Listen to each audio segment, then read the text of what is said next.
এক সময় হিরণ্যকশিপু নামে এক শক্তিশালী রাজা ছিল। হিরণ্যকশিপু কঠোর তপস্যা করে ভগবান ব্রহ্মার কাছ থেকে বর লাভ করে, যাতে সে প্রায় অমর হয়ে ওঠে।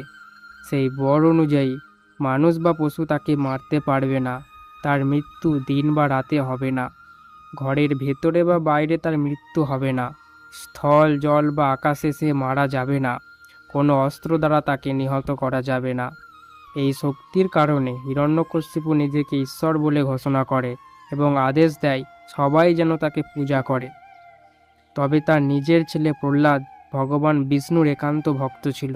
সে তার বাবাকে ঈশ্বর হিসেবে মানতে অস্বীকার করে। এতে হিরণ্যকশিপু রেগে গিয়ে তাকে বারবার হত্যার চেষ্টা করে, কিন্তু প্রতিবারই ভগবান বিষ্ণু প্রহ্লাদকে রক্ষা করে।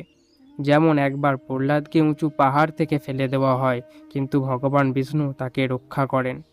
সাপ ভর্তি গর্তে ফেলে দেওয়া হয়, কিন্তু তার কিছুই হয় না। প্রহ্লাদকে সমুদ্রে ডুবিয়ে মেরে ফেলার পরিকল্পনা হয়, কিন্তু সে অক্ষত থাকে। প্রহ্লাদকে বিষ খাওয়ানো হয়, কিন্তু সেই বিষ তার মুখে গিয়ে অমৃতে পরিণত হয়। প্রহ্লাদকে হাতির তলে পিষে মারার পরিকল্পনা হয়, কিন্তু হাতিরা তার কোনো ক্ষতি করে না। এইসব প্রচেষ্টা ব্যর্থ হওয়ার পর হিরণ্যকশিপুর বোন হোলিকা প্রহ্লাদকে হত্যা করার পরিকল্পনা করে। হোলিকার একটি আগুন প্রতিরোধক চাদর ছিল, অর্থাৎ এমন এক চাদর যার ভেতরে থাকলে আগুন তাকে স্পর্শ করতে পারবে না। সে পরিকল্পনা করে যে প্রহ্লাদকে কোলে নিয়ে আগুনে বসবে এবং চাদর দিয়ে নিজেকে রক্ষা করবে। পরিকল্পনা মতো সে প্রহ্লাদকে কোলে নিয়ে আগুনে বসে, কিন্তু ঈশ্বরের ইচ্ছায় সেই চাদর উড়ে গিয়ে প্রহ্লাদকে ঢেকে দেয়। ফলে হোলিকা পুড়ে ছাই হয়ে যায় এবং প্রহ্লাদ বেঁচে যায়। হোলিকার মৃত্যুতে হিরণ্যকশিপু আরও রেগে যান এবং প্রহ্লাদকে জিজ্ঞাসা করেন, তোর বিষ্ণু যদি সর্বত্র থাকে তবে কি এই পাথরের স্তম্ভেও আছে? প্রহ্লাদ বলে, হ্যাঁ। হিরণ্যকশিপু তখন ওই পাথরের স্তম্ভটি ভেঙে ফেলে, আর সেই মুহূর্তে ভগবান বিষ্ণু নরসিংহ অর্থাৎ অর্ধ মানব অর্ধ সিংহ রূপে প্রকট হন এবং হিরণ্যকশিপুকে হত্যা করে। কখন? সন্ধ্যার সময়। না দিন না রাত। দরজার চৌকাঠে হত্যা করে, না ঘরের ভিতরে না বাইরে। নিজের কোলে বসিয়ে হত্যা করে, না জল স্থল বা আকাশে।